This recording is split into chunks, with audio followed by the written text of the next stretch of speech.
Pan-Africanism, the dream of a united Africa. What if Africa was one powerful, united continent, speaking with one voice, moving toward one future? That dream is called Pan-Africanism.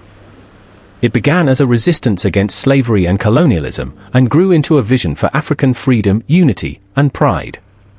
In this episode, we explore the roots, leaders, struggles, and future of Pan-Africanism. Welcome to the story of Africa's greatest political idea. The birth of Pan-Africanism. Pan-Africanism began not in Africa, but in the diaspora. In the late 1800s and early 1900s, Africans in the Americas and the Caribbean began organizing. They saw themselves connected by history, struggle, and destiny. One of the earliest voices was W.E.B. Du Bois, an African-American scholar. He helped organize the Pan-African Congresses, where black leaders from around the world met to demand justice and freedom. At the same time, thinkers like Marcus Garvey preached unity and pride, saying, "Africa for the Africans." These early ideas laid the foundation for political change. Pan-Africanism in Africa.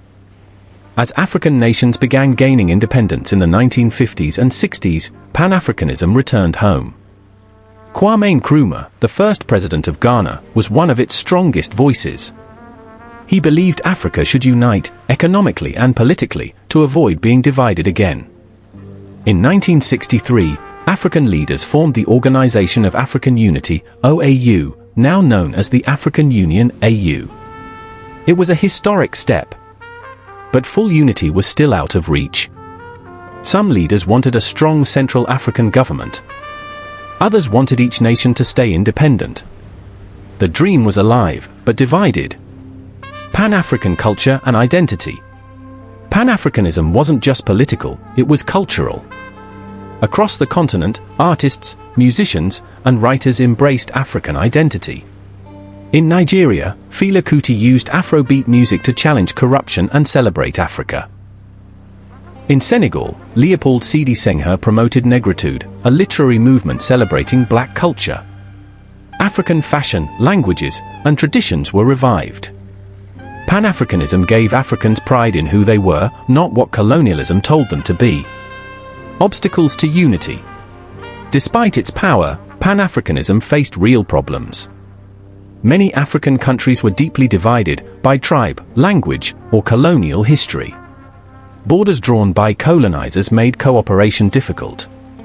Some leaders feared giving up control. Others were overthrown or assassinated.